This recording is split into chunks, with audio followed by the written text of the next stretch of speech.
C'est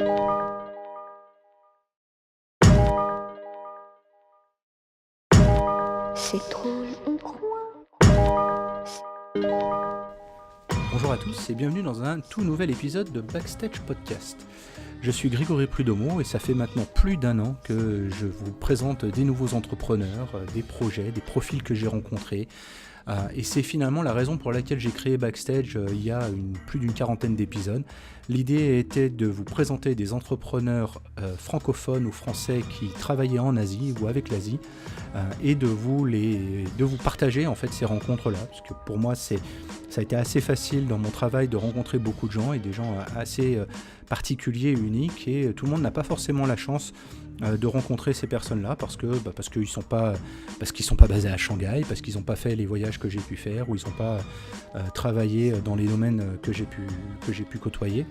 Et c'est un retour qu'on m'a souvent fait dans les commentaires ou dans les petits messages ou les emails que je reçois. Continuez d'ailleurs à le faire, ça me fait toujours super plaisir de voir qu'il y a des gens qui sont basés dans des usines très loin, dans des provinces éloignées de la Chine ou ailleurs en Asie. Ces derniers temps, on m'a contacté des États-Unis justement, où des entrepreneurs aux États-Unis sont hyper intéressés de voir comment l'entrepreneuriat se passe en Asie. Et ce genre d'échange est très intéressant forcément. Il y a quelques années, il y a un peu plus d'une dizaine d'années, quand je suis arrivé en Chine, je participe à une sorte de petite rencontre organisée par une association d'entrepreneurs francophones français à Shanghai. Et là, on a un petit déjeuner, 8h du matin, dans un hôtel, dans un lobby d'hôtel. Et là, on va rencontrer une personne très importante de chez Unilever. Et c'est Marie Duval. Marie Duval, c'est justement elle que je vous présente aujourd'hui, avec un parcours exceptionnel dans différents organismes plus corporate, on va dire, jusqu'à devenir un managing director de l'agence Métis, dont elle va pouvoir nous parler un peu plus longuement aujourd'hui. Marie Duval, quand moi je l'ai rencontrée, et la raison pour laquelle je me suis toujours souvenu de son profil, c'est que c'était celle qui vendait du thé aux Chinois, puisqu'elle a travaillé sur le lancement de Lipton, des petits sachets de thé Lipton en Chine. C'est un peu comme si on vendait des frigos aux Esquimaux, et elle l'a fait très bien, puisqu'aujourd'hui, pour ceux qui sont basés en Chine, vous verrez que Lipton est très très présent, même dans les sociétés chinoises, vous allez trouver dans les salles d'attente des petits sachets de thé. Alors elle a eu cette expérience-là, elle a toujours aimé les produits de grande consommation, un peu dans l'agroalimentaire. Avec Métis, elle touche à plusieurs choses, dont les cosmétiques entre autres, et elle va nous raconter avec passion, vous allez voir, tous les exemples, toutes les choses qu'elle a pu faire et comment elle essaie de bien comprendre comment les consommateurs vont utiliser, acheter, consommer un produit ou un autre. L'interview est passionnante, vous allez le voir, c'est quelqu'un qui a plein d'exemples, plein d'histoires à raconter, plein d'anecdotes, et vous allez passer un excellent moment. Si vous avez aimé cet entretien, comme d'habitude, dites-le moi. Comme je vous disais, beaucoup m'envoient des petits messages, n'hésitez pas à le faire, dites-moi comment on pourrait améliorer, pour échanger. S'il y avait des personnes que vous aimeriez que j'interviewe, ce sera avec plaisir. J'ai une belle série d'entretiens qui arrive là dans les semaines qui viennent. Et vous allez voir, n'hésitez pas à en partager ces épisodes avec votre entourage. Des épisodes comme Marie sont assez rares, donc parlez-en autour de vous, ils vous remercieront, c'est certain. Dans tous les cas, moi je vous retrouve à la fin de cet épisode pour un petit mot.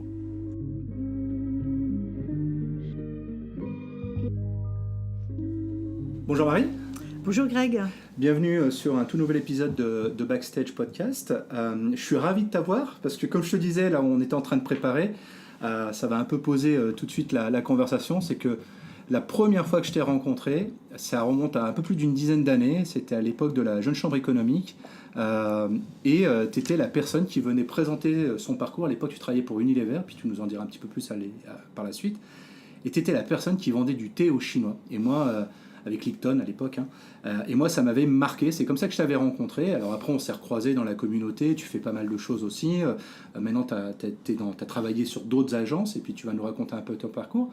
Ça fait combien de temps que tu es en Chine ? En fait, c'est le deuxième séjour chinois. D'accord. Mais on est arrivé en Chine et on est arrivé à Pékin en 99. Ah oui. Donc okay. 99 à 2009, avec un séjour pékinois pendant 6 ans, 4-5 ans à Shanghai. Après, on a rapatrié notre petite famille. Nos enfants étaient né ou grandi en Chine, donc on avait envie qu'il se frotte un peu à la vie française. Ouais. Et on est revenu en 2013. Et pourquoi tu étais venu en Chine en 99 ? Alors en Chine, en fait, on était remonté à la source parce que avant la Chine, on a vécu au Vietnam pendant 3 ans et demi à Ho Chi Minh Ville, à Saigon. Et le Vietnam, c'est quand même un pays sous influence chinoise avec une personnalité quand même différente, mais on est dans la mouvance, dans l'influence chinoise.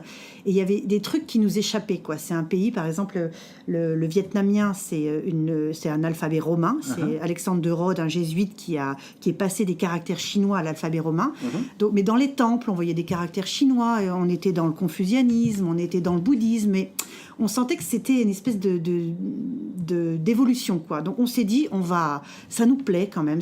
Nous, l'Asie, on l'a connue par le Vietnam, mais on a eu envie de remonter à la source. Et c'était un rêve en se disant, un jour, on va remonter ce fleuve vietnamien jusqu'à la source qui est la Chine, quoi. Et Pékin, qui est la source de la source, on va dire, pour la culture asiatique. Et du coup, vous étiez venu aussi pour des raisons professionnelles, ou finalement, et c'est une raison professionnelle qui vous a emmené en Chine, ou finalement vous vouliez aller en Chine et puis vous avez trouvé le travail qui va avec après ? Alors, donc d'abord, c'était un ami d'ailleurs qui habite à Shanghai, qui est coach, qui était dingue de l'Asie et du Vietnam. Et un jour, on ne savait pas quoi faire avant d'être mariés, de nos sous de backpacker et certainement de 15 jours, 3 semaines. Il nous a dit qu'il allait au Vietnam. On est allé avec lui et là, on connaissait pas l'Asie familialement, historiquement, mais on a eu un espèce de choc esthétique, émotionnel, exotique. Donc, on est arrivé au Vietnam. Et à l'époque, on avait tous les deux des boulots en France. Et on s'est dit, avec celui qui est devenu mon mari, le premier qui trouvait un job, l'autre abandonnait tout et suivait. C'est lui qui a trouvé. Moi, je bossais à l'époque pour Le Sieur. Et l'Asie, c'était pas dans le périmètre business de Le Sieur. Mais par contre, lui, il était chez Elf. Et il a eu l'opportunité de monter la première usine 100% capitaux étrangers à Saigon. Donc, moi, j'ai tout lâché. Je l'ai suivi. Et puis, donc, Vietnam, 3 ans. Et là, c'est à ce moment-là qu'on s'est dit, OK, on remonte à la source. Voilà. Donc, c'est plutôt lui qui a guidé économiquement. Et moi, je suis devenue la petite brique pour la révolution. Là. Donc, j'ai trouvé des opportunités de mieux comprendre et de mieux découvrir la culture asiatique, les consommateurs, puisque c'est mon sujet de prédilection, d'une manière ou d'une autre, d'une catégorie ou d'une autre, d'une classe sociale ou d'une autre, d'une tranche d'âge ou d'une autre. Et j'ai toujours fait ce métier de marketing pour être au plus proche des consommateurs, quoi. Et donc là, c'était à Pékin d'abord, ce que tu disais. Pékin, Et à partir de quand vous êtes arrivé à Shanghai ? Alors, Pékin, 5 ans, de 99 à 2005.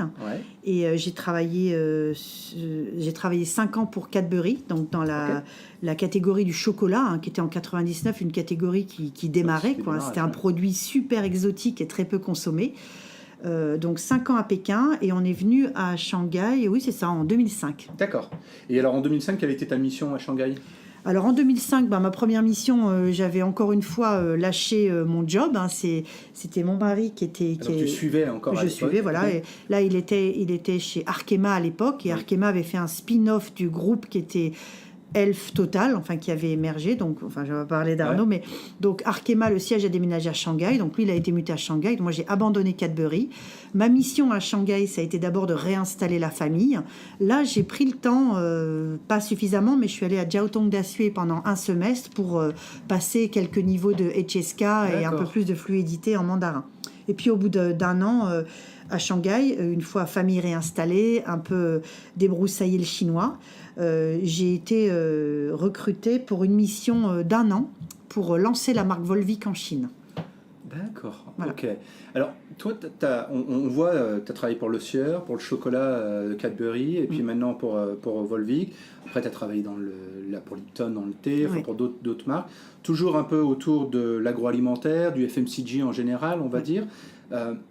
Comment on arrive à faire ce genre de poste ? Quelle étude tu as fait ? Est-ce que tu as un background agroalimentaire plutôt ou... Non, alors c'est plutôt vrai, marketing du coup marketing, oui. Moi j'ai fait une école de commerce et c'est vrai que ce qui m'intéressait c'était, comme tu l'as dit, la grande conso, quoi. Encore une fois, pour être au milieu pas au milieu, au plus proche du quotidien des gens, de mieux connaître le quotidien des gens en général à travers les produits qu'on utilise. Mon premier job en fait c'était chez Procter & Gamble. J'étais comment dit-on, sales rep, quoi, avec D'accord. ma 405 à sillonner les hypermarchés, supermarchés de Bretagne, Morbihan, qui est ma région d'origine dans laquelle j'ai jamais vécu, mais voilà. Ok. Donc j'ai démarré par Procter, belle école de vente et de marketing, et après le Sieur, et puis après au Vietnam j'ai un peu bossé, mais c'est des petites missions, puis Pékin, Cadbury. Le lancement de Volvic, c'était une mission d'1 an. C'était un peu les United Nations, parce qu'en fait, j'avais un triple reporting. Je faisais un reporting aux équipes de Danone Waters en France, qui pilotaient la marque Volvic worldwide. Je fais un reporting à des Hongkongais qui géraient Danone International Waters. Et j'étais en fait embauchée. Mon employeur, c'était Mitsubishi Corporation, qui avait négocié pour la Chine la licence d'importation, distribution et d'activation de la marque Volvic. D'accord. Mais là, Danone avait dit Volvic, c'est pas le flagship de Danone, c'est la marque Evian. Donc Volvic, c'est la marque auvergnate, c'est une marque tellurique qui vient des volcans. Evian, c'est la marque des Alpes, c'est une marque céleste qui vient du ciel. Donc c'est un petit peu comme, on ne peut pas confier, il faut connaître le terroir, on va dire, des Alpes par rapport à l'Auvergne, un peu comme le Bourgogne et le Beaujolais. Donc les Hongkongais, les Japonais et les Français ont dit, ok, pour piloter ce démarrage de marque, il faut quand même que ça soit un ou une Française qui comprenne cette histoire d'Auvergne et d'Alpes, et comme on ne peut pas lancer un vin de Bordeaux en utilisant les codes du Beaujolais. C'est dur de vendre de l'eau en Chine ? C'est surtout, honnêtement, après autant d'années, enfin, c'est pas très sympa pour le travail qui est fait par les gens dans les eaux, mais transporter une eau minérale en bouteille d'Auvergne ou des Alpes pour la vendre à des Chinois, c'est quand même d'un point de vue carbone, les packaging plastiques, c'est pas très sustainability friendly. Alors ça, c'était peut-être pas le la problème question, en mais 2000. À l'époque, non. c'était peut-être moins le problème. Aujourd'hui, c'est vrai que ça a encore plus de sens. On est vraiment sur comment se fournir au plus proche du point de vente. On voit comment les retailers. Ça, c'est un sujet qu'on pourra aborder dans un autre podcast. Mais en effet, vendre de l'eau en Chine, à l'époque, donc toi, tu as travaillé sur une mission avec Volvic pour 1 an, c'est ça? 1 an, oui, c'était 1 an pour vraiment En fait, il fallait que je recrute l'équipe marketing et que j'ai traduit l'étiquette. L'étiquette de Volvic n'existait pas en chinois, donc il fallait refaire le packaging et puis tous les dépôts de marque en chinois.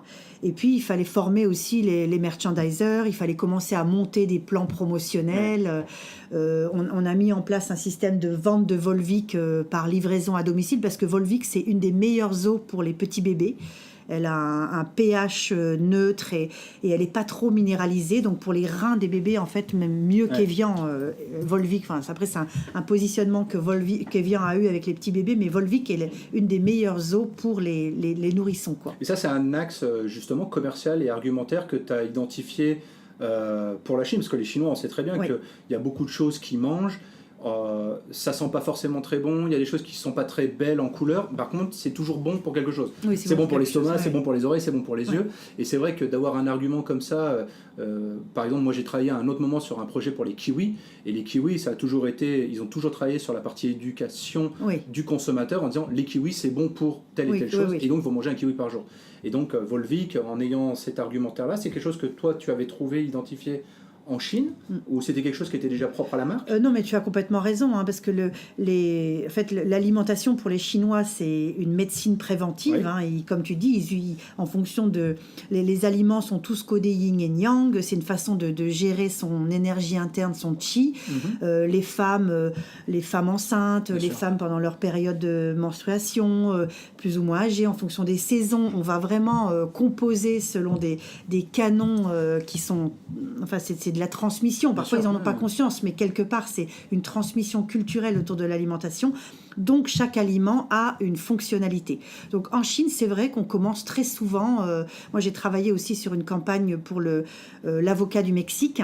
Et l'avocat du Mexique, c'est des décodages et des perceptions, mais c'est l'aliment idéal pour les femmes enceintes, quoi. Il est perçu comme ayant un taux d'acide folique qui n'est pas conforme à la réalité, mais pour la femme enceinte, consommer un avocat par jour, c'est être sûr que le fœtus va avoir son apport d'acide folique. Donc pour l'eau minérale Volvic, l'eau minérale Volvic, elle a vraiment des caractéristiques très particulières. C'est encore une fois une eau qui a filtré à travers des terres volcaniques où il y a des minéraux rares.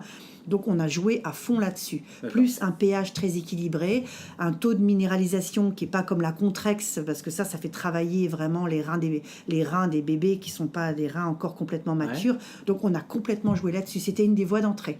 On a référencé Volvic dans des catalogues de produits de livraison, enfin de produits pour bébés. On a fait des livraisons à domicile de caisses de Volvic. Plus ça venait de France, donc c'était la purité, c'était la garantie d'une eau. Oui, on a beaucoup travaillé. J'avais recruté d'ailleurs le fils d'un bébé d'une amie qui était un bébé magnifique. Et la première pub de Volvic en Chine, je crois que je l'ai gardée, c'était dans le magazine Psychologie, qui n'existe plus, mais il y avait un magnifique bébé d'une amie.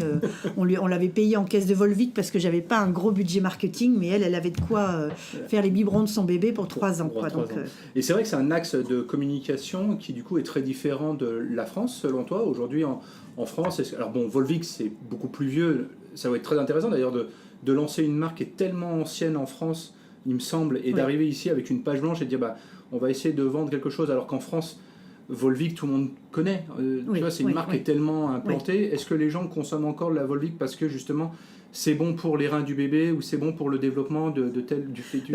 Alors après, je ne suis plus exactement dans la stratégie des eaux minérales du groupe sûr. Danone, mais Evian a été mise en avant autour de la petite enfance, du bébé, du nourrisson. Ce qui, encore une fois, à mon avis, quand on regarde les pH, les taux en minéraux, Volvic était mieux placé dans cette bataille, mais bon, après, c'est un choix marketing et stratégique. Volvic, après ils ont choisi autour de Volvic la vitalité, quoi. La vitalité, encore une fois, qui vient de l'énergie tellurique du volcan.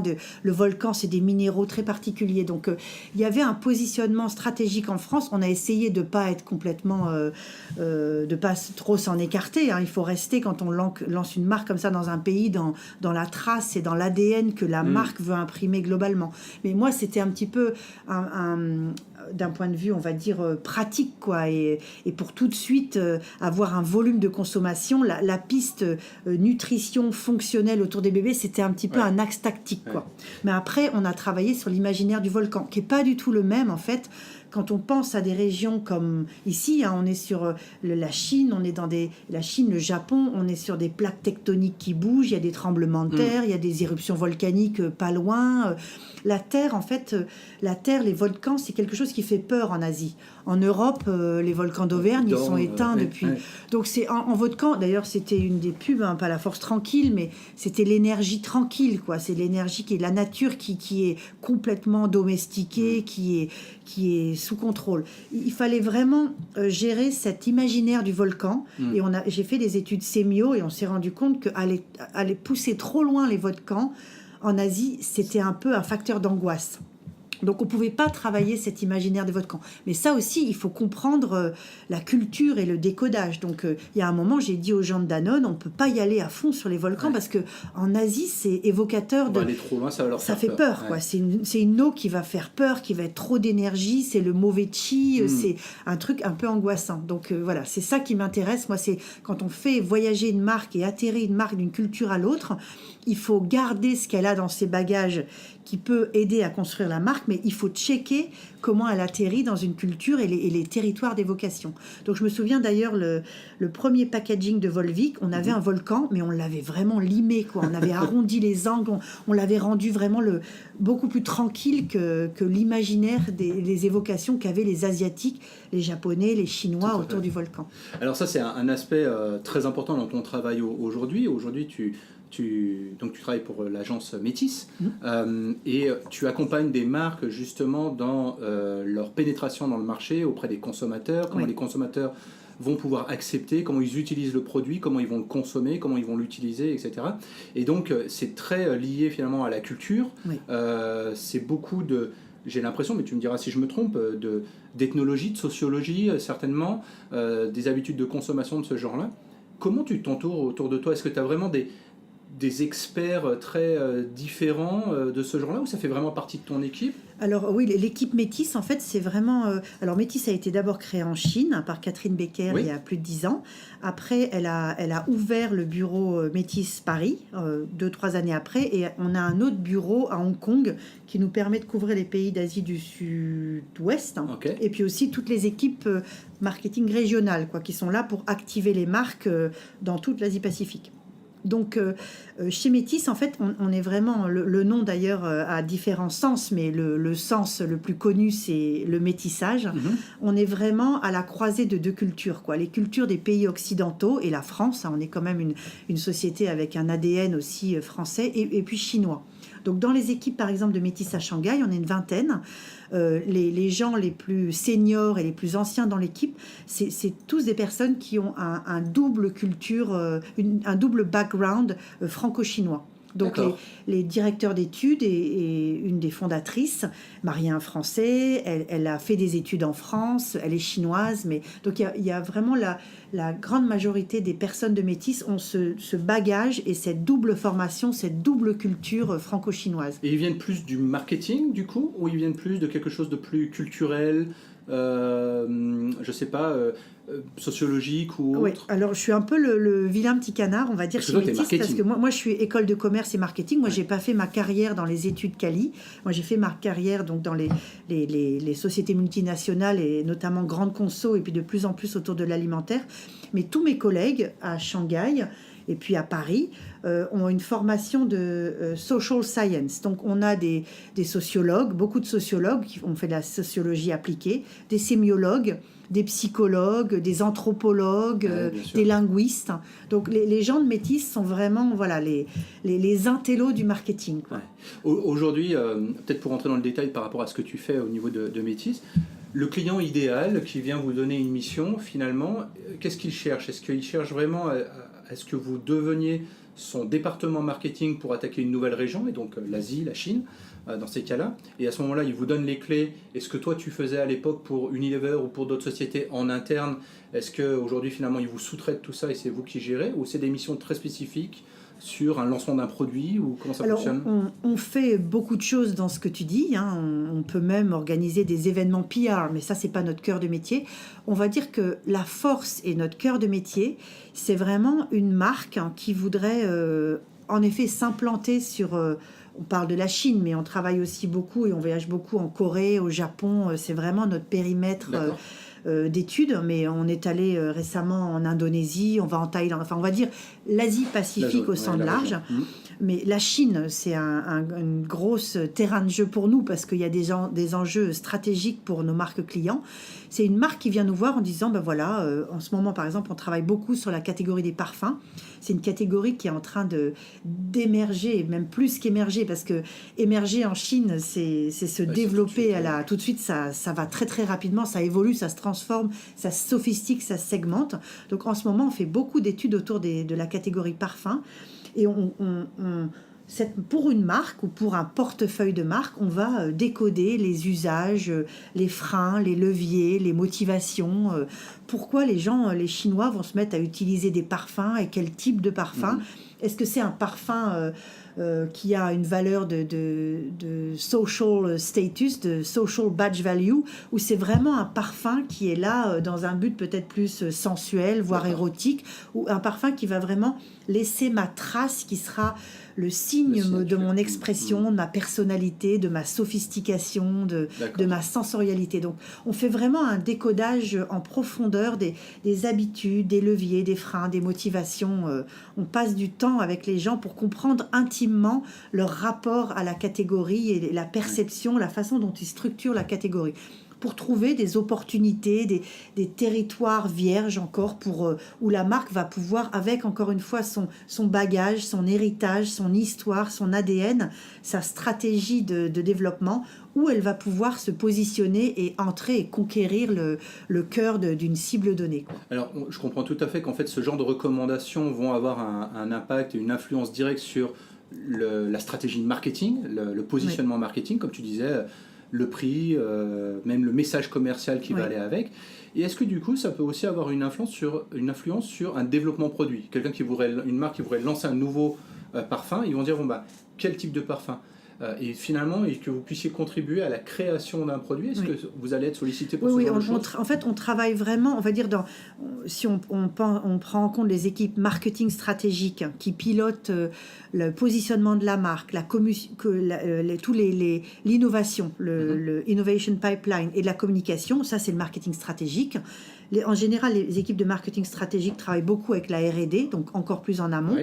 Puis après, il y a tout le marketing opérationnel pour vraiment exécuter la campagne, le packaging, la pub, l'activation digitale, quels influenceurs. Donc, nous, on va dire, on peut aider les marques à décider d'une campagne de com ou d'un pack par rapport à un autre, un logo par rapport à un autre, une promotion d'autre. On peut le faire, on le fait au quotidien. Mais ce qu'on aime vraiment et ce pourquoi on est reconnu et bon, c'est vraiment la partie plus stratégique. Donc on peut travailler, tu parlais d'innovation, on travaille avec certains de nos clients. Là récemment, on a travaillé sur une nouvelle gamme de yaourts. On travaillait en fait en direct avec la R&D. On travaille aussi, je ne peux pas citer des noms ni des équipes, mais il y a une équipe de R&D d'un grand groupe skincare qui a fait vraiment des innovations autour de anti-aging, anti-pollution. Et ils avaient juste la technologie, mais il fallait trouver une application pour quelle marque, pour quel consommateur, pour quelle gamme de produits. Donc on a fait une étude exploratoire autour des utilisatrices chinoises de différentes tranches d'âge, des très jeunes, des 20-25 ans, parce que les chinoises des 20 ans, elles se mettent des produits anti-rides. Elles sont aussi très sensibilisées à tous les problèmes de pollution et la façon dont la peau vieillit plus vite avec la pollution. Donc on a fait des groupes autour de 20-25, 25-35 et puis 35-45. Et on est allé explorer la façon dont les femmes, quel type de marque, quel produit, quel est le rituel de beauté pour aider la peau à vieillir moins vite ou se protéger de la pollution qui est un accélérateur de tous les signes de l'âge, les rides, les taches, etc. Donc là, on travaillait avec l'équipe de R&D qui avait cette innovation, mais qui ne savait pas au sein du groupe à qui aller la donner, quelle marque, pour quelle gamme, et comment communiquer, quoi. C'est toujours les innovations comme ça, surtout dans le skincare, c'est quand même assez compliqué. Donc il faut aussi pouvoir évangéliser, démocratiser le façon dont ça se passe dans la peau. Bien sûr. Alors dans ce que tu me disais et ce que tu expliques à l'instant et ce que tu me disais avant qu'on démarre aussi, c'est que vous allez vraiment très loin dans l'accompagnement du client, alors du coup c'est pas le client, c'est la personne qui teste le produit, j'imagine, le consommateur. Et à ce moment-là, le consommateur, vous allez jusqu'à aller chez lui, ouvrir ses placards, voir ce qui se passe, etc. Et c'est une grosse partie de ton travail. Vous allez vraiment, tu disais, ouvrir les placards, voir dans les habitudes de consommation. Vous, c'est important, vous avez réussi à découvrir des choses que vous n'auriez jamais pu imaginer si vous n'aviez pas été dans la cuisine de vos clients? Ah oui, tout à fait. Alors ça, je peux en parler parce que c'est une étude que j'ai faite il y a plusieurs années maintenant, mais c'était pour la Fédération française de la chaussure qui voulait créer un logo Fédération française de la chaussure pour des chaussures. En fait, c'était une étude qui était payée par un consortium de marques. Il y avait à peu près 10-15 marques derrière. Aucune de ces marques ne pouvait attaquer le marché chinois en solo parce que c'est des petites marques avec soit dans des niches, enfin, il n'y avait pas les moyens. Donc, c'était l'idée sous le label Fédération française de la chaussure, on va attaquer le marché chinois et on fera des corners dans des department stores où il y aura cette espèce de marque ombrelle Fédération française de la chaussure et on aura chacune, on ira vendre nos chaussons, nos chaussures de cuir, nos chaussures, etc. Donc là, c'était vraiment une étude, comme on dit, sectorielle, catégorielle. On a fait ce qu'on appelle, nous on fait beaucoup d'ethnologie appliquée. Donc on a passé, c'était une étude en plusieurs étapes, mais d'abord on a passé un temps dingue chez des hommes, des femmes, des hommes jeunes, des hommes moins jeunes, dans les villes de tier 1, de tier 2, de tier 3, on est allé à Chengdu et on a fait des entretiens de 3 heures et là l'idée c'était d'ouvrir leur placard à chaussures et de regarder paire de chaussures après paire de chaussures, pourquoi il les avait achetés, comment il les utilisait, quand il les portait, il se sentait comment. Et on est tombé sur, par exemple, une femme, je me souviens à Chengdu, elle avait une centaine de paires de chaussures, dont des chaussures, des Louboutin, des Dior. Et ces chaussures-là, avec des talons de 15 cm, 10, 15, 8 cm, enfin des chaussures à talons, vraiment les chaussures à talons aiguilles, voilà. Et en fait, ces chaussures-là, elle ne les portait que chez elle et pour son mari. Et c'était un espèce, quand je plains les voisins du dessous, mais quand elle portait ces chaussures, en fait, c'était tout un rituel presque, on va dire, érotique, quoi. Et elle savait pas, en fait, porter ces chaussures à talons, parce que les Chinoises, elles n'ont pas été habituées à porter des chaussures à talons depuis très longtemps. Mais quand elle rentrait chez elle, elle mettait sa paire de Louboutin, de stiletto, et avec son mari, voilà, elle se sentait sûrement extrêmement féminine et très femme, mais c'était des chaussures, voilà, 100 paires de chaussures, toutes neuves. Donc ça, c'est ce genre de truc, on peut pas l'inventer. Il fallait le voir. Oui, il fallait le voir. Donc, puis après, c'est là qu'on s'est rendu compte que il y avait un problème le pied des Chinois est pas fait comme les pieds d'occidentaux. Ils ont un pied, on va dire, un peu plus carré.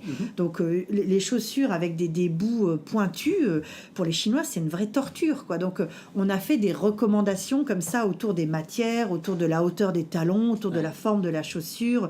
Et puis, pour savoir parler du savoir-faire à la française, quoi. Quand on est dans l'univers de la chaussure, les concurrents occidentaux, c'est les Italiens, qui sont très connus pour le travail du cuir. Et puis, pour des chaussures un peu plus, on va dire, roots, quoi, des chaussures, c'est un peu des clichés autour de la décodage culturel qu'ont les Chinois, mais les Anglais, ils sont connus pour une marque comme Weston, qui d'ailleurs n'est pas une marque anglaise, mais qui est perçue comme étant anglaise. Mais les chaussures, les Chinois imaginent que les Anglais, ils sont tous à faire de la chasse à courre, de la chasse, que leur pays est boueux, pluvieux. Donc, les chaussures anglaises étaient connues surtout pour les hommes comme des chaussures vraiment costauds, quoi, qui peuvent... Ils sont quand même stylés. Il y a le British chic, mais qui sont capables de résister à de la boue, à de la pluie, à de la neige. Donc des chaussures un peu d'hommes stylées et solides dans lesquelles ça vaut le coup d'investir. Donc il y avait le British chic costaud autour de cet univers du cuir costaud. L'Italie qui était plutôt autour du travail du cuir, du savoir-faire, du tannage. Et puis les Français, on était connus pour le style, quoi. Mais quand on leur demandait dans une marque de chaussures qui a les rênes en Italie, en France et en Angleterre, les consommateurs chinois nous disaient non, en Italie, celui qui a le contrôle de la marque, pour une marque de chaussures italienne, c'est celui qui va choisir le cuir. Les Français, c'est le styliste, quoi. Il va faire un truc, ça sera tout de suite chic et élégant. Par contre, les Français, on est un peu feignants, toujours en grève, donc il ne faut pas leur demander de travailler le cuir, de choisir le cuir. Et puis les Anglais, c'était autour il faut des différents cuirs, le cuir de la semelle, il y a la couture pour que ça soit étanche. Donc tous ces clichés que nous, on peut avoir sur aussi les cultures asiatiques, eux, ils les ont sur les cultures occidentales, et on voyait que pour parler du savoir-faire d'une chaussure française, il fallait mettre l'accent sur le style, quoi. Pas tellement sur le cuir, parce qu'on n'était pas crédible. Donc voilà, c'est des choses, il faut aller en profondeur pour passer du temps chez eux et voir pourquoi ils ont choisi des chaussures chic pour les soirées chic et des chaussures anglaises pour plutôt les chaussures du quotidien dans lesquelles on va marcher dans la rue, dans des... Bien sûr. Voilà. Alors, est-ce que la méthode... Comment on passe, en fait, du chocolat, du thé, de l'eau, à des chaussures, à des produits de maquillage, à du skincare? Est-ce que, selon toi, en fait, il y a une...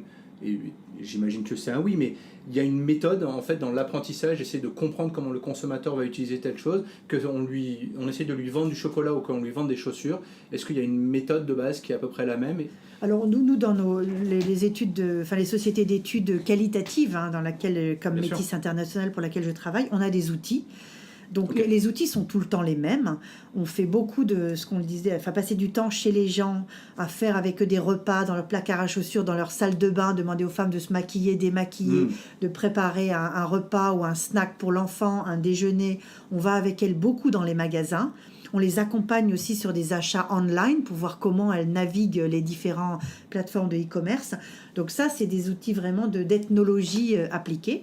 Donc c'est des méthodes, encore une fois, d'interview en individuel. On a aussi les focus group qui nous permettent de commencer à trouver des alignements et des lignes directrices qui conviennent à différents types de personnalités.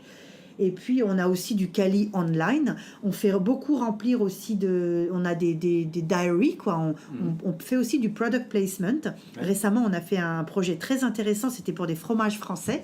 Je ne vais pas les citer encore, mais là, on a donné à des foyers chinois dans différentes villes des fromages. Donc il y avait du brie, il y avait des pointes de brie, des camemberts avec plus ou moins des arômes un peu bizarres que même les Français ne consomment pas. On leur a pas expliqué ce que c'était, on leur a dit que c'était comestible.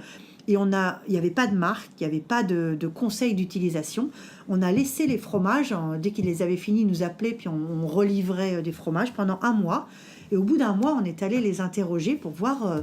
Ils devaient tenir un diary. Voilà, aujourd'hui, j'ai consommé ça comme ça, j'ai fait telle recette, j'ai mis ça sur mon toast, etc. Et 1 mois après, on est allé les voir et on a fait ce qu'on appelle des download interviews à partir de leur journal d'utilisation, et on a vu qu'ils avaient fait des trucs mais extraordinaires. Sur l'un des projets que j'ai eu là, ces dernières années, on vendait des produits de traiteurs, de charcuterie en ligne. Et on a eu un retour une fois sur quelqu'un qui n'avait pas bien aimé les rillettes parce qu'en fait, il les a fait cuire. Il n'avait aucune idée en fait. Il a vu des rillettes qui ont un pâté un peu mou, etc. Il ne savait pas quoi en faire. Il l'a fait cuire. Et bon, alors, là, pour le coup, c'est pas sorti très bien, hein, mais on peut comprendre tout à fait que, en effet, combien de fois on va nous donner des choses, des aliments chinois, qu'on nous donne un plastique où il n'y a pas de mode d'emploi ou quoi que ce soit. On serait bien malin d'essayer de savoir comment on va faire cuire les raviolis ou je sais pas quoi. Est-ce qu'on les fait sauter au beurre, on les met avec de l'huile ou comment on fait quoi. Mais on nous donne 1 kilo de tofu, oui, qu'est-ce qu'on en fait faire, tout à fait. Ça. Ouais. Mais en même temps, il faut respecter les habitudes, surtout les habitudes alimentaires. Hein. C'est vraiment une transmission culturelle, familiale. Pour toutes les raisons qu'on a vues, la nourriture en Chine, c'est presque de la prévention pour se maintenir en forme. Bon, il faut aussi respecter la nature du produit qu'on apporte. Donc c'est un peu une intégration des deux, quoi. Moi je me souviens il y a longtemps, mais ça c'était même pas en Chine, c'était au Vietnam, mais peu importe, ça aurait pu arriver en Chine. Je travaillais pour, on va dire, un MeToo de la vache qui rit.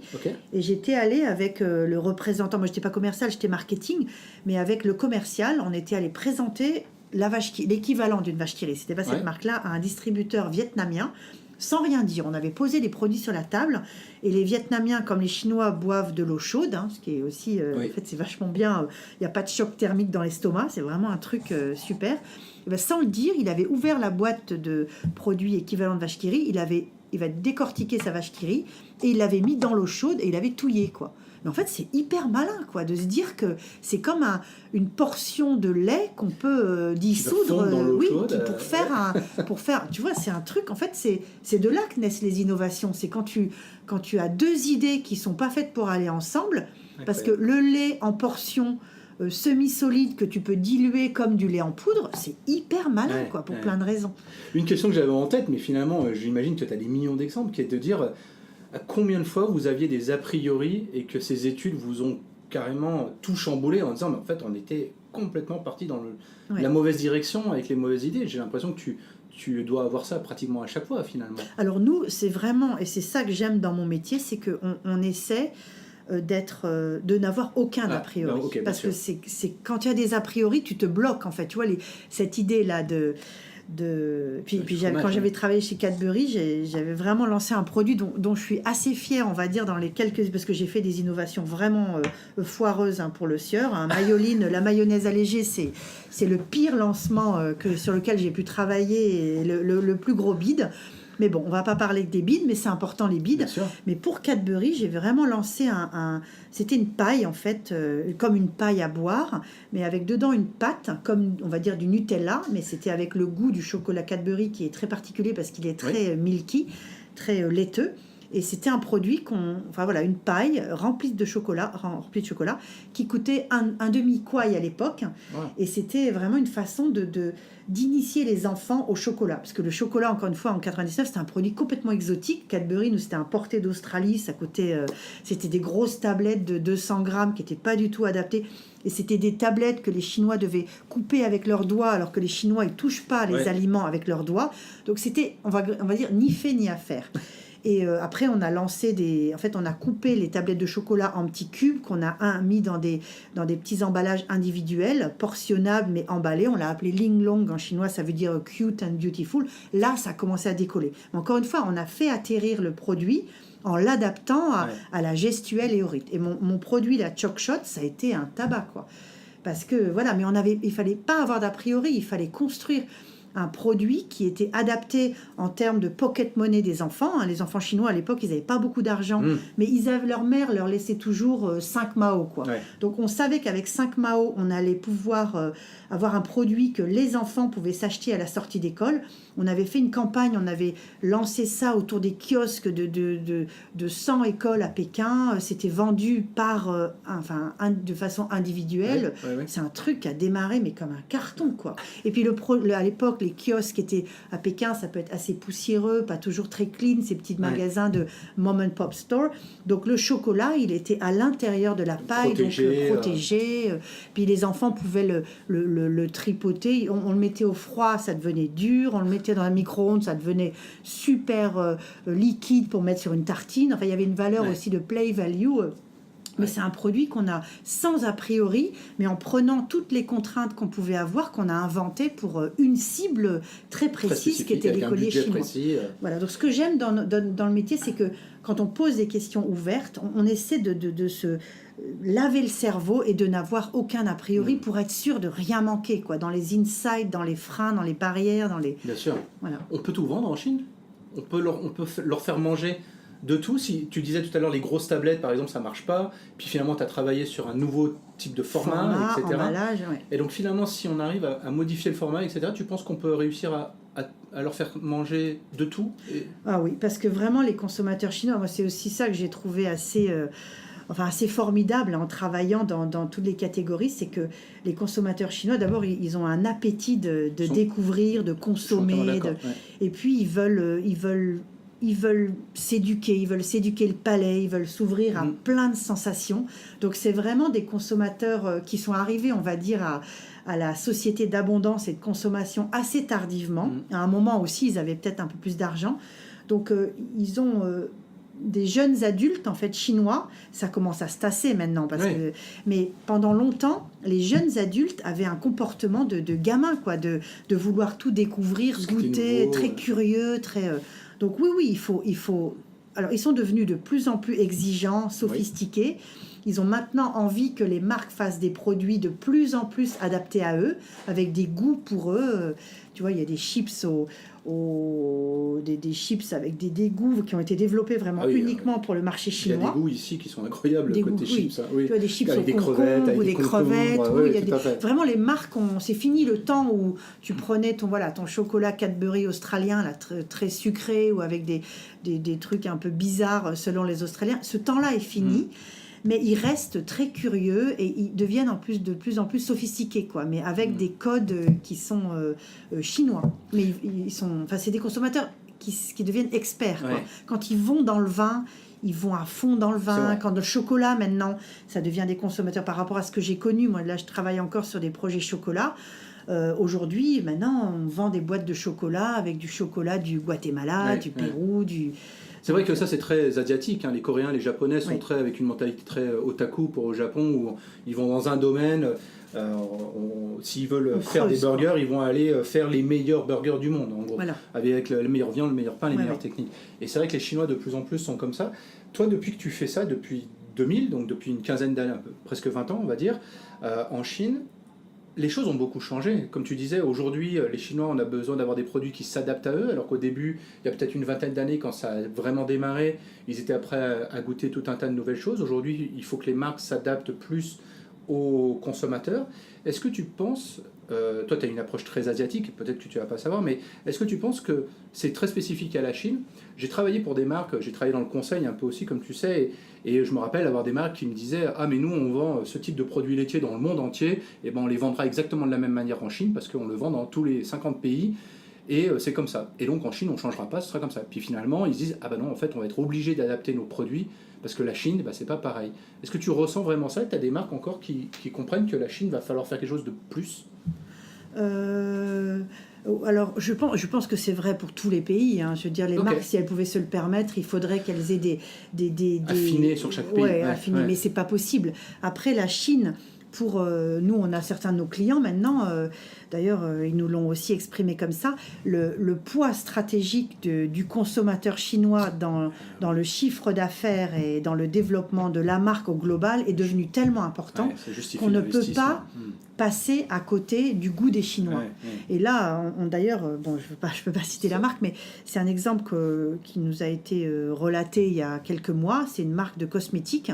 Et ils avaient tellement ce stress de l'importance stratégique du consommateur chinois. C'est pas une marque chinoise, c'est une marque occidentale, mais qu'ils ont en fait, quand ils ont retravaillé, ils ont relancé la marque au niveau global, et ils ont peut-être eu un peu trop de tropisme chinois.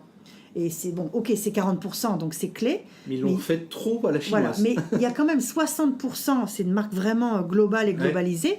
60%, c'est des consommateurs nord-américains, européens, sud-américains, latinos. Et quand on a un tropisme chinois, le danger pour des marques, c'est qu'on perd quand même son ADN, quoi, parce qu'au départ, cette marque, elle n'était pas chinoise. Bien donc, sûr. Ils se sont rendus compte qu'ils étaient allés un peu trop loin pour satisfaire les Chinois. Donc, c'est compliqué pour les marques, parce qu'on ne peut pas passer à côté des Chinois, du goût des Chinois, de la façon dont ils consomment, de la façon dont ils décodent la marque, la catégorie. Il faut pouvoir ajuster. Mais ceci dit, pour la plupart des marques, comme le marché chinois, quand il est bien travaillé, il atteint une masse critique qui est suffisante pour pouvoir avoir un développement de la marque pour la Chine, quoi. Si on le fait de façon intelligente, on garde l'ADN de la marque, mais on a des territoires de liberté pour soit faire des innovations spécifiques Chine, ou des communications, ou des packaging, ou des emballages, ou des promotions qui soient pour la Chine. Et du coup, alors avec des axes aussi stratégiques, avec un marché aussi stratégique pour certaines marques, ça vous donne une pression assez énorme. C'est-à-dire que il n'y a pas le choix, il va falloir trouver la solution, il va falloir craquer le code. Parce que c'est un peu comme ça que je vois ton travail, c'est de se dire, bon, alors on a ce produit-là qu'il va falloir réussir à vendre aux Chinois, comment on va faire? Il va falloir réussir à trouver la bonne manière, le bon prix, le bon positionnement, le bon message, le bon marketing, pour réussir à leur vendre. Puis alors, après, il y a les bons réseaux de distribution, parce qu'il y a l'activation. Ce qui doit beaucoup changer dans ton travail aujourd'hui, c'est par rapport à ce que tu faisais avant. Quand tu m'expliquais les pailles au chocolat, par exemple, tu as aussi beaucoup travaillé sur l'activation, c'est-à-dire maintenant on va le mettre dans la rue, on va le mettre dans la main des clients et on va leur vendre ça. Aujourd'hui, vous n'allez pas jusqu'à là avec Métis. Non, Métis, non, parce que encore une fois, avant, moi je travaillais. Oui, j'étais vraiment au pilotage de la marque, de la partie innovation, concept, positionnement, tout, on va dire comment on habille la marque, le packaging, les claims, la campagne de pub. Puis après, il y avait toute la partie go-to-market. Donc moi, mes clients internes, c'était les forces de vente, c'était les agences de pub, de com, d'activation, etc., les distributeurs. Chez Métis, on fait ça encore une fois, mais comme on est plutôt concentré sur le positionnement, sur la communication, sur l'engagement d'une marque avec un consommateur, on le fait un petit peu moins. Mais comme en Chine, ça c'est aussi une composante qu'on peut plus négliger, c'est tout ce qui est e-commerce, quoi. Bien sûr. Parce que la façon dont la marque va s'activer en Chine, le e-commerce pour certaines catégories, c'est déjà 40, 50, 60%. Donc il faut comprendre, on travaille beaucoup nous sur le consommateur, l'utilisateur de la marque, mais c'est évidemment la même personne, pas toujours, mais le shopper. Quand on est acheteur, shopper, on regarde pas les mêmes choses, quoi. On regarde le prix, on regarde l'accessibilité, les temps de livraison, l'impact que ça peut avoir sur une plateforme de e-commerce, sur un rayon. Donc, en fait, c'est pas les mêmes drivers, les mêmes triggers pour un shopper ou pour un user. Voilà. Comment on vend, selon toi, aujourd'hui, comment on vend en ligne un nouveau produit, quelque chose que les Chinois n'ont pas encore goûté? Il va falloir réussir à leur vendre un nouveau concept, un nouveau produit.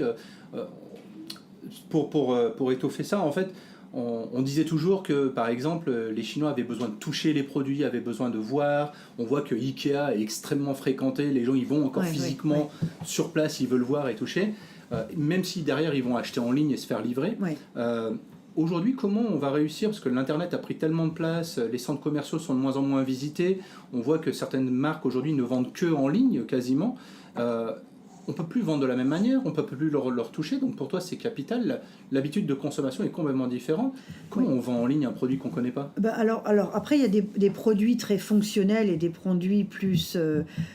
sensoriels, on va dire. Par exemple, acheter un parfum en ligne, on pourrait se dire c'est compliqué, quoi, parce que ça c'est un peu un exemple extrême, mais même pour des produits de beauté, on a besoin de sentir, de toucher, de voir la galénique, la texture d'une crème, etc. Donc les marques en fait s'organisent aussi. il y a de plus en plus sur des sites de e-commerce pour tous ces produits donc, où la galénique ou le côté sensoriel est très important, qu'on ne peut pas encore reproduire en ligne. Elles mettent au point des tactiques, donc on peut commander des échantillons. Par exemple. Bien sûr. Donc on peut s'acheter. Il y a différentes techniques. Et puis quand même, en fait, ce qui est compliqué aussi en Chine, c'est le shopper journey entre le online et le offline. C'est beaucoup plus compliqué que dans des pays qui restent encore très traditionnels par rapport aux réseaux offline. Par contre, tu parlais des shopping malls. Moi, j'ai mené aussi plusieurs études pour des shopping malls.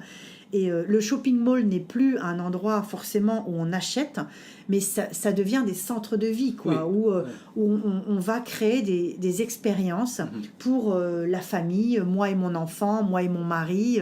Dans un shopping mall, maintenant, quand il est bien conçu en Chine, il y a évidemment les karaokés, on va dire c'est un peu classique, mais il y a des cinémas, il y a maintenant des hairdressers, il y a des Disney English, la leçon pour les enfants. Donc là, j'ai fait un projet récemment sur les best practices des shopping malls, encore une fois par des visites accompagnées. On est allé avec des couples, avec des couples de copines, avec des familles avec enfants, avec des femmes qui venaient avec leur belle-mère le samedi, avec des familles avec enfants, petits, grands, adolescents, pour voir un peu comment on pouvait faire en sorte que l'expérience shopping mall soit satisfaisante pour tout le monde. Et on s'est rendu compte qu'il y avait des familles chinoises dans un shopping mall qui est à Pudong, qui est vraiment assez très très grand. Ils arrivent le samedi matin à 10h, garent leur voiture au parking et quittent le shopping mall. Alors, je dis pas que tout le monde fait ça, mais le soir à 22h. Et ils ont passé en famille toute la journée. Et ils ont mis l'enfant le matin à Disney English pendant 3 heures. Après, il y a des cours de peinture où les enfants vont dessiner des Jocondes et des tours de Pise pendant la journée. Pendant ce temps-là, madame va chez le hairdresser, monsieur, il a son gym. Après, toute la famille se retrouve pour un lunch. Après, on finit la journée au cinéma. On va d'abord au supermarket et qui livre dans la voiture les courses. On donne un rendez-vous après la fin du cinéma. Donc, ça devient vraiment... Et il y a aussi des expositions artistiques, culturelles, il y a des shows, il y a des fresh markets, où il y a la semaine de l'Italie. C'est les vraies places du village. Voilà, ça devient vraiment... Il faut repenser... Enfin, le shopping mall qui fonctionne bien, c'est des lieux de vie où qui est ouvert sur le monde. On fait venir l'Italie, on fait venir la culture, il y a des activités. Donc ça, c'est les shopping malls qui fonctionnent, c'est qui ont réussi à faire autre chose que de la vente, C'est un lieu de vie pour toute la famille où tout le monde trouve son... Mais ça aussi, on a travaillé sur des... c'est sûr. Avec l'expérience que tu as accumulée et puis tous les gens que tu as rencontrés, parce que finalement, à chaque fois que tu as été dans les cuisines des gens, à voir un petit peu les placards avec ton équipe, avec tout ça, justement, vous avez parlé à tellement de consommateurs différents, c'est que même toi, tu as accès à un panel assez incroyable, et c'est ce qui fait que tu te formes sur l'habitude des consommations au jour le jour. Toi-même, tu vois aujourd'hui un consommateur chinois, voilà à peu près ce qu'il va faire avec tel et tel produit, et ça, c'est extrêmement passionnant. Sur la partie... plus entrepreneurial, et là c'est plus toi Marie, comment tu continues à te former et à t'organiser au jour le jour? On a l'impression que tu dois être toujours en avance, parce que ton travail c'est de savoir en gros comment les consommateurs vont consommer des produits qui n'existent pas encore. Donc il y a vraiment cette notion d'être toujours un peu en avance par rapport à la vague. Comment tu arrives à rester au courant de ce qui se passe et justement d'avoir cette sensibilité? Comment tu te formes? Donc, encore une fois, comme chez Métis, on aide les équipes marketing à piloter la marque pour un horizon on va dire, de 1 à 3 ans. Ah oui. Ça, c'est pour la campagne de com qui va être lancée dans 6 mois. On a 2 axes créatifs, où on a 2 types de packaging. Donc voilà, on aide dans un horizon court terme. Mais comme on travaille vraiment sur le plus long terme, donc on a besoin d'aider la marque à lui donner des armes, des outils, des munitions pour se piloter dans un horizon beaucoup plus long, de 5 à 10 ans, pour vraiment travailler sur les nouveaux territoires d'innovation, des nouveaux usages, des nouveaux types de consommateurs. En fait, ce qu'on fait, toujours avec les mêmes outils, les ethno-interviews, les focus group, les diaries, en fait, on a 2 façons de le faire. On va soit recruter des super users, donc des gens qui ont des comportements particulièrement avancés. Alors, on peut rencontrer par exemple, on a fait un projet récemment sur les alcools, les whisky. Et on est allé rencontrer des super consommateurs de whisky, quoi, qui connaissent tous les whiskies, qui ont des collections. Donc c'est des gens un peu extrêmes. On a fait un projet aussi sur le maquillage. On est allé rencontrer des femmes qui se font du tatouage permanent, de eyeliner, ou qui ont fait de la chirurgie esthétique un petit peu de façon, qui sont allés à fond dans un domaine. On peut rencontrer des make-up artistes, des experts aussi, des nutritionnistes, des gens qui ont des comportements alimentaires très particuliers ou très pointus. Donc on va rencontrer des gens qui sont à la pointe. On va rencontrer aussi, là récemment, on l'a fait, donc c'est intéressant, des gens de la communauté, par exemple, underground, LGBT, parce que c'est une communauté qui est très en avance sur les tendances mode, musique, la nouvelle vie sociale. Donc, eux, ils s'organisent un peu en communauté, mais ils font des trucs un peu underground, à part. On est allé faire des interviews dans le milieu punk récemment pour voir des choses qui n'ont pas encore émergé, quoi. On essaie d'être auprès de ce type de consommateur pour être à la pointe de la tendance. Il y a aussi une autre façon dont moi je me forme. Moi, je suis française, je fais pas partie des millennials. En fait, on a recruté chez Métis récemment des millennials. Et ça, c'est comme dans le monde entier, mais en Chine, encore une fois, le generation shift, c'est tellement rapide. Et avec ces jeunes-là, les jeunes millennials chinois, ils sont juste extraordinaires, quoi. C'est un nouveau modèle hybride. Pour la plupart, enfin pas la plupart, mais encore une fois, c'est peut-être des privilégiés, mais ils ont vécu à l'étranger, ils sont aussi biculturels, où ils ont beaucoup voyagé, où ils ont des groupes de copains très cosmopolites, très internationaux. Ils sont vraiment, mais eux, ils vont faire bouger les codes pour les marques. Et les marques qui n'ont pas encore compris qu'il fallait aller creuser, les marques de luxe notamment. Je ne peux pas les citer, mais on travaille beaucoup avec des marques de luxe, mais il y en a qui ont fait appel à des gens comme nous pour comprendre, mais même pas les millennials, c'est la génération qui vient après, quoi, les 15-20 ans. Quoi. Et ils vont transformer... parce que c'est les consommateurs de demain, donc il va falloir trouver des produits qui vont leur aller... Ils sont dans le temps fragmenté, ils sont dans le moment, ils sont dans la connexion, ils sont dans la playfulness.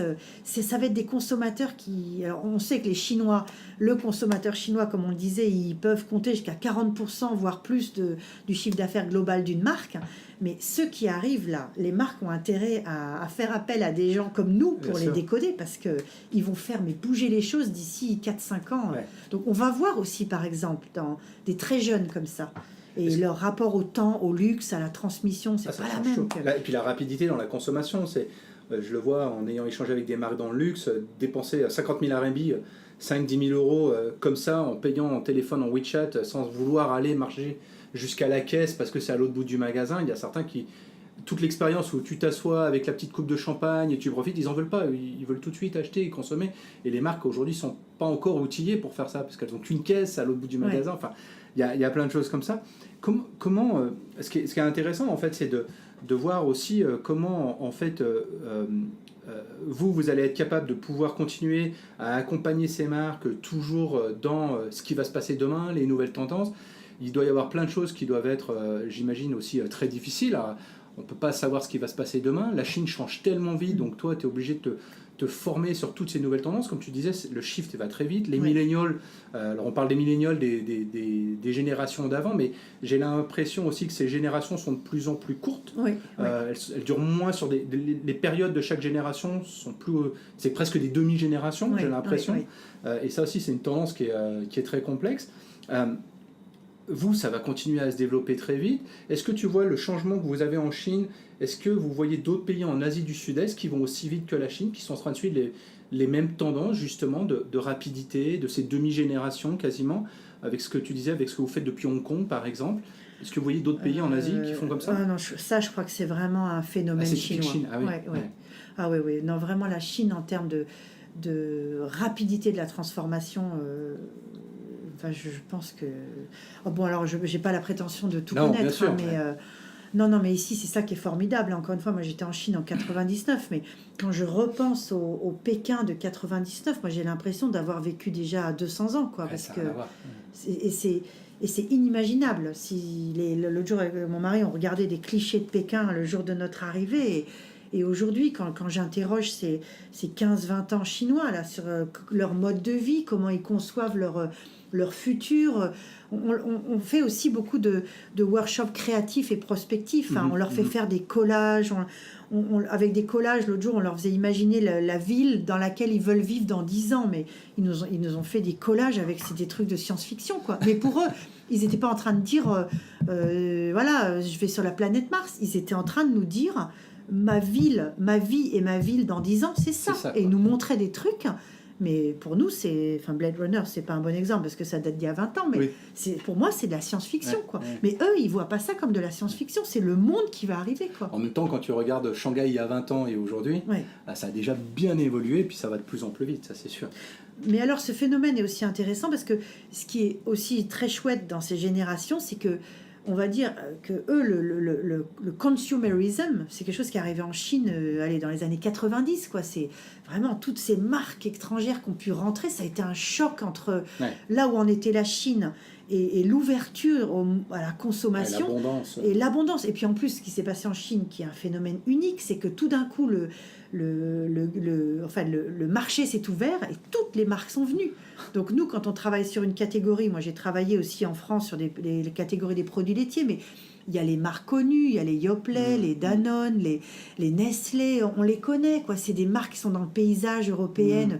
Mais en Chine, on a tous ces marques européennes, plus les Coréens, les Japonais, les Australiens, les Américains. Donc en fait, on est en face de tout le monde. On est en face de tout le monde. Et sûr. Les produits laitiers coréens, c'est pas pareil que les produits laitiers australiens qui racontent un autre imaginaire, et les produits laitiers européens et les Américains. Bon, ils sont pas très connus dans les produits laitiers, mais c'est ça aussi qui est incroyable, c'est que c'est un concentré du monde, quoi. Et quand on arrive et qu'on est une marque française, qu'on est une marque,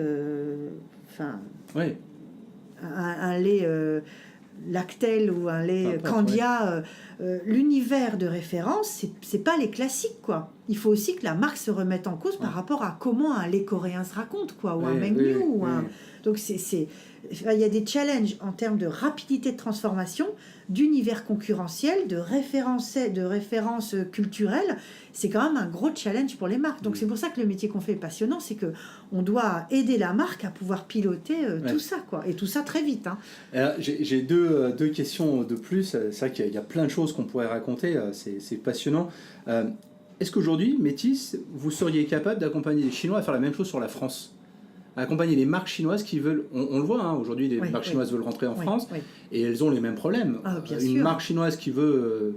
on voit les scooters électriques, par exemple, la marque NIO, qui sont entrés sur le marché français, de faire comprendre aux Français que les produits chinois, il y a aussi de la qualité, il y a de la modernité, etc., et que ce n'est pas simplement des produits pas chers. Il faut encore changer les mentalités, donc il y a un travail aussi à faire, comme Métis fait dans un sens. Alors c'est pas un projet que j'avais gagné, mais c'est une marque herboriste. La marque Herboris, c'est un bel exemple, quoi. Parce que c'est quand même Herboris, c'est une marque de de skincare chinoise. C'est gonflé, quoi, d'aller en France et de dire, parce que le Made in China, pour l'instant, c'est un peu, bon, toi t'es plus jeune que moi, mais dans mon enfance, c'était Made in Japan, ça voulait dire c'était cheap, quoi. Cheap. Et aujourd'hui, en France, Made in Japan, c'est donc on se rend compte que d'une décennie à l'autre, on y viendra au Made in China qui peut et qui évidemment a le potentiel de dire qualité. Mais c'est gonflé de dire. Il y a des marques qui sont déjà prêtes. Ailleurs, JD.com, va se développer en. Bien sûr. Puis on le voit, en fait, ils font quelque chose peut-être de plus intéressant aussi que ce que les marques françaises ont pu faire en venant. C'est que, par exemple, on parlait des scooters NIO. Les responsables internationaux du développement de NIO sont des Américains, avec un Hollandais, un Italien, un Espagnol pour attaquer le marché européen, par exemple. Donc ils se sont localisés avec des gens qui parlent couramment chinois et autres. Et on voit qu'on a des sociétés chinoises qui aujourd'hui se préparent un peu mieux à l'international, fait, un tout petit peu plus rapidement. Mais de toute façon, ça sera toujours le même travail, que ça soit dans un sens ou dans l'autre. Il y aura toujours des freins, des barrières, des leviers sur lesquels il faut appuyer et des freins qu'il faut lever ou dépasser. Donc Xiaomi, par exemple, c'est une marque, on ne travaille pas dessus, mais moi j'adorerais aller avec les équipes aller développer Xiaomi. C'est une marque qui est prête, quoi. Ailleurs, avec la marque Haier, d'électroménager aussi. New, tu citais New, Herboriste, à mon avis, c'est challenging, mais tu peux raconter une belle histoire du yin et du yang, tu vois, ils le jouent d'ailleurs sur leur code packaging. Il y a quand même tout un imaginaire chinois, qui est un peu bousculé en ce moment en termes d'image, mais il y a évidemment un imaginaire chinois, ancestral, traditionnel, avec des forces, des atouts à mettre en avant, quoi, pour essayer de gommer les freins et les... On le fait pas beaucoup parce que le business model de Métis, c'est beaucoup de marques occidentales qui ont besoin de décoder et de comprendre les marchés asiatiques ou d'autres. Hein. Oui, donc on est plutôt dans ce sens-là, mais on est complètement prêt à faire le chemin inverse. Alors nous, la difficulté qu'on a, c'est que pour l'instant, les métiers du marketing, c'est un métier assez récent aussi en Chine, hein, pour les équipes, pour les marques chinoises et les organisations, les structures chinoises. Donc on n'a pas toujours chez ces clients-là, chez ces marques-là, de personnes avec qui on peut parler autour de ces métiers de marketing, quoi. Et encore plus dans les études quali, parce que les Chinois, ils ont besoin aussi de choses tangibles. Et quand on leur dit on va travailler sur des concepts, sur l'imaginaire, sur des workshops créatifs, ils ne voient pas l'intérêt concret, tangible. C'est, comme je le disais, c'est un travail de dentelière, de longue haleine, de creuser, et parfois ils n'ont pas la patience, quoi, d'attendre. Alors en plus de ça, c'est quand tu expliques tous ces exemples, alors je pense que la réponse est difficile, mais comment vous faites pour trouver le punk qui utilise tel ou tel produit votre travail est aussi de comprendre les tendances, mais d'aller trouver les personnes qui vont pouvoir vous parler et partager avec vous tout ça. C'est une recherche permanente. Vous avez des gens qui doivent être ils doivent être des chasseurs de tête en fait en interne, aller chercher ces personnes-là. Ça doit être pareil, une database incroyable de personnes clés qui vont pouvoir vous aider sur ces... Oui, parce que encore une fois, nous, comme on le disait, notre métier, c'est d'aller recruter des profils consommateurs très particuliers. Exactement. Donc la plupart du temps, comme je le disais, on aide la marque à se piloter dans un horizon de 0 à 3 ans. Donc là, on prend des consommateurs pas standards, il n'y a jamais de consommateurs standards, mais mainstream, on va dire. Et quand on travaille plus sur des missions de tendance ou de prospection, ou pour décoder des nouveaux usages, ou pour sentir des choses qui émergent, là, il faut vraiment, encore une fois, le propriétaire de la Maserati, ou celui qui a des chaussures... il y avait Cerruti, je crois, non, c'était pas Cerruti, avait fait une marque de chaussures, ils avaient tatoué, ils avaient fait venir un tatoueur, le tatoueur des stars Hollywood, c'était pas Cerruti, ils vont être furieux si je le cite, mais Berluti, pardon. Okay. Ils avaient fait venir un tatoueur qui était le tatoueur de Madonna ou je sais pas quoi dans un hôtel à Pudong, et on pouvait acheter sa chaussure Berluti et se la faire tatouer. Donc nous, il faut repérer l'acheteur qui s'est acheté sa chaussure de Berluti tatouée à ce moment-là, c'est bon. Mais on a des équipes de recruteurs qui ne font que ça. On a des panels où on a les critères socio-démographiques. Puis après, comme on a besoin de valider leur attitude, les marques qu'ils utilisent au quotidien, on fait tout le temps des screenings téléphoniques, quoi. Puis après, on a un réseau pour des gens vraiment très pointus pour rentrer dans la communauté LGTB ou les punk underground. En fait, ils n'étaient pas à Pékin, ils étaient à Chengdu, je crois. La scène punk, rock punk, elle est assez forte à Chengdu. Oui, l'autre jour, on travaillait sur une traduction d'une marque de vin prestigieuse en chinois, et on a recruté une personne qui est incroyable, un monsieur qui est un chinois qui a genre bac plus 18 et qui a fait une thèse de poésie, enfin une thèse en littérature franco-chinoise comparée, je crois que c'était à la Sorbonne, et son sujet de thèse c'était le vin dans la poésie chinoise et française. Donc un scholar, quoi. Et comme on travaillait sur ce nom de marque, on l'a fait venir. Mais ça, c'est parce qu'on reste curieux, comme toi, on rencontre plein de gens. On a besoin de connaître le bartender du bar à whisky japonais. On a, avec toutes nos équipes, on est des gens curieux. Nous-mêmes, on est à l'écoute, donc on a ce bon réseau d'experts. Quoi. Bon, ça se ressent dans ton discours, la manière dont tu expliques toutes ces... Tu nous donnes tout un tas d'exemples qui ont l'air plus incroyables, où on a l'impression que le travail que vous avez fait a représenté des heures, des jours, des semaines de travail, des mois de travail sur certaines marques pour bien comprendre comment ça fonctionnait. Et tu t'en parles avec énormément de passion et clairement, tu dois apprendre tous les jours, en fait. Tu vois, c'est ça qui doit être fascinant. Qu'est-ce que quelque chose d'aussi particulier de ce que tu fais aujourd'hui, qu'est-ce que tes amis, ta famille, quand tu es parti en Chine, enfin au Vietnam d'abord, et que vous avez décidé de rester, etc., et puis que tu t'es lancé dans cette carrière, qu'est-ce qu'ils comprennent de ce que tu fais? En fait, ils ont compris ce que tu faisais, ils comprennent ton travail?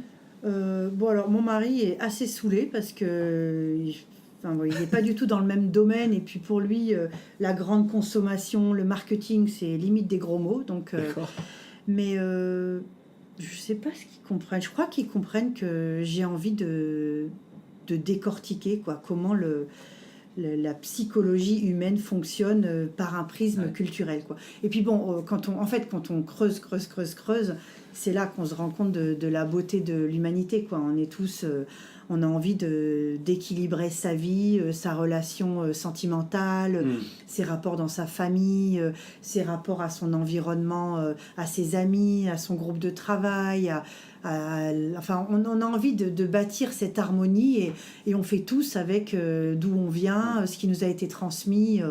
Il y a on va dire, il y a un habillage culturel, mais quand on arrive au fond des choses, on retrouve tous les leviers, les freins, les angoisses de l'être humain, quoi. Donc, moi, je sais pas, peut-être que je regrette de ne pas avoir été psychologue ou médecin, quoi, pour comprendre la mécanique humaine ou la mécanique psychologique, mais je le fais comme j'ai fait une école de commerce. J'arrive, je pense, à intégrer moi j'aime bien être dans le quotidien, j'aime bien être dans la vie, donc les produits de consommation courante, encore une fois, c'est là qu'on est au proche de la façon dont fonctionne un individu au quotidien, une famille, une maman par rapport à son enfant. Et dans ton discours, on le sent que ce qui t'intéresse, c'est pas tant la marque ou le produit, mais c'est plus le consommateur et sa relation avec ce produit-là. Oui, c'est ça, voilà. Donc la relation qu'il aurait potentiellement avec ce produit-là, et c'est comme ça que tu as réussi à vendre du thé aux Chinois. Voilà. C'est du thé Lipton, du thé Lipton. Du thé Lipton. Quand même, tous les bureaux de Shanghai ont quasiment des sacs à thé Lipton, ce qui est assez incroyable. Mais et ça, on pourra en reparler aussi. Dans 3-5 ans, on se reparle. T'en es où?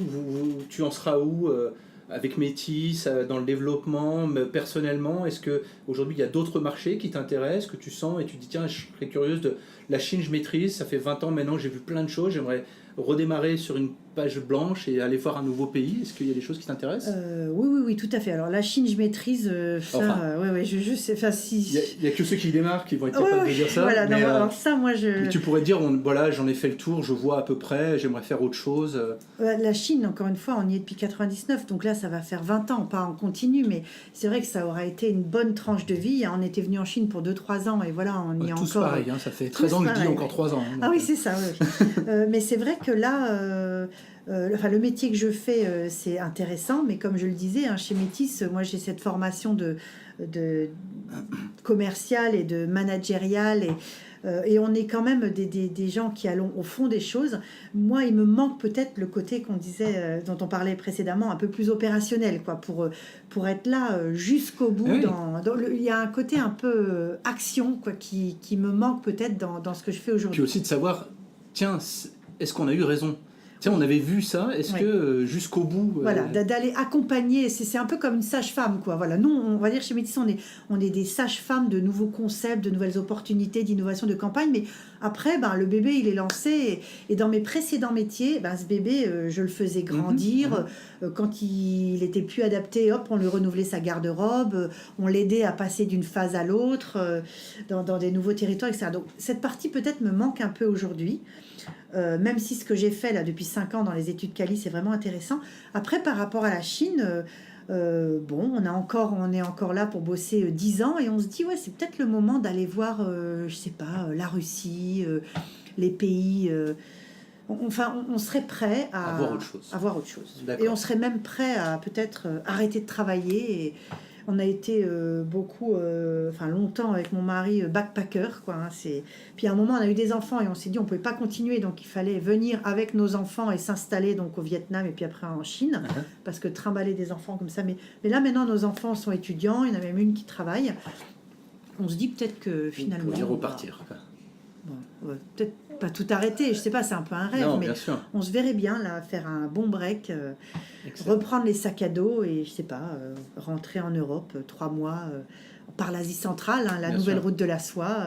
Voilà. En fait, il y a plein de cultures et de pays. L'Inde, je sais pas, l'Inde c'est très exotique. Même le Japon, c'est toujours l'Asie, mais c'est quand même fascinant, Ouais. quoi, le Japon. La Russie, pourquoi pas. L'Amérique latine, on n'y a jamais mis les pieds, pourquoi pas. Enfin bon, Il y a plein de on choses. ne sait pas. On se dit que c'est peut-être la fin d'un cycle et le début d'autre chose, mais si on sera encore là dans 3 ans, parce que ça ne finit pas d'être fascinant, la C'est Chine. sûr. Mais on le voit bien, on a passé un très bon moment. Moi, je suis ravi de cet entretien. C'est passionnant. Enfin, tu es une personne passionnée, on le sait.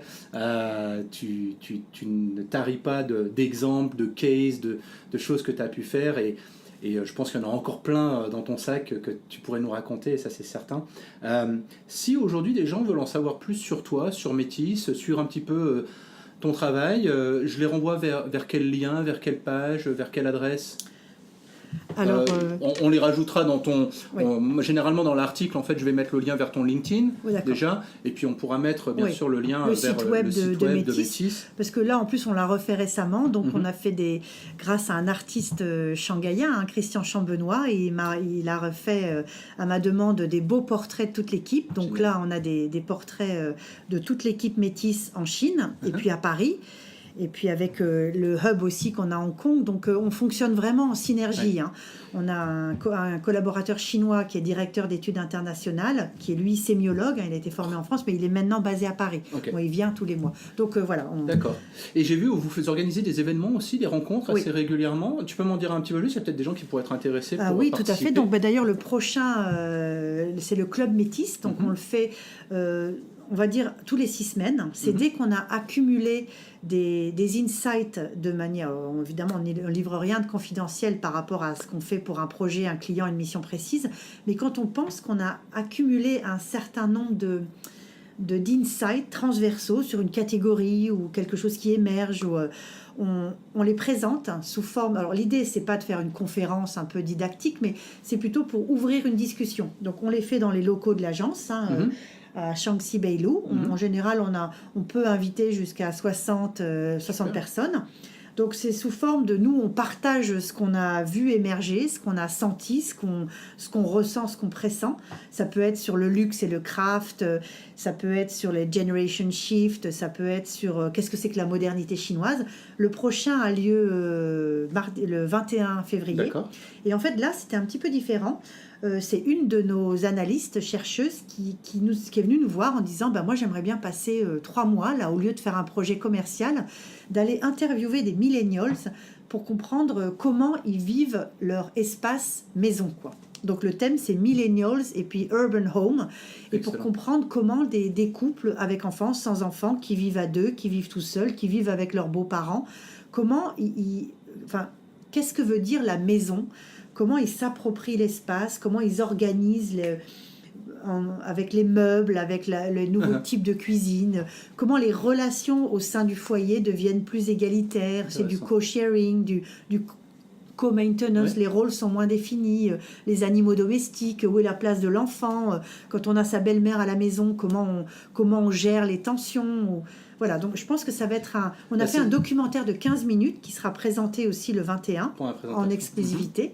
Et puis l'idée c'est d'ouvrir le débat, quoi. Voilà, de dire après 60 heures d'interview auprès de tous ces jeunes couples ou single millennials, comment ils font venir la nature chez eux, comment ils gardent le contact avec leurs parents, leur région d'origine, quels sont les objets un peu transitionnels. Donc c'est un sujet très vaste, mais il est prêt, là, il est en train de finir de cuire, mais il y aura une vidéo, une petite présentation, puis après l'idée c'est la forme du Club Métis, c'est un débat, quoi. D'accord. Il y a des journalistes qui viennent, il y a des concurrents, il y a des clients, il y a un échange. Voilà, l'idée c'est de faire un échange. Suivi d'un petit cocktail, donc en général c'est bien sympathique. C'est sympa.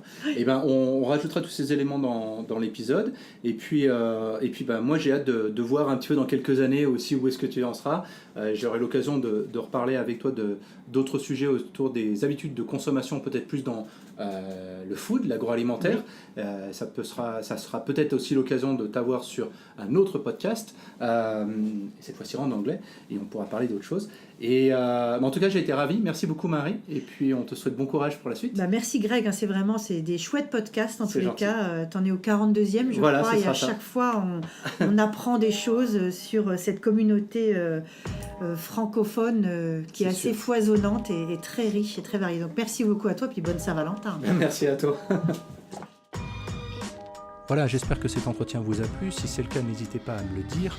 Laissez-moi des commentaires, des likes, envoyez-moi des petits messages avec des idées potentiellement soit de profils que je pourrais interviewer ou des commentaires sur comment améliorer les émissions. C'est toujours très bienvenu, donc n'hésitez pas. On a écouté au maximum les commentaires qu'on a pu recevoir depuis plus d'un an maintenant et à chaque fois on a pu améliorer tout ça. Bien sûr, parlez-en autour de vous, c'est la seule manière pour nous de pouvoir continuer à grossir et à pouvoir taper à la porte de nouveaux entrepreneurs qui seraient intéressés pour venir sur l'émission de Backstage Podcast pour partager leur expérience. On est maintenant également sur YouTube, on a mis les audios de tous les épisodes sur YouTube, donc vous pouvez maintenant utiliser cette plateforme-là aussi pour écouter quand vous faites autre chose ou en train de travailler ou autre.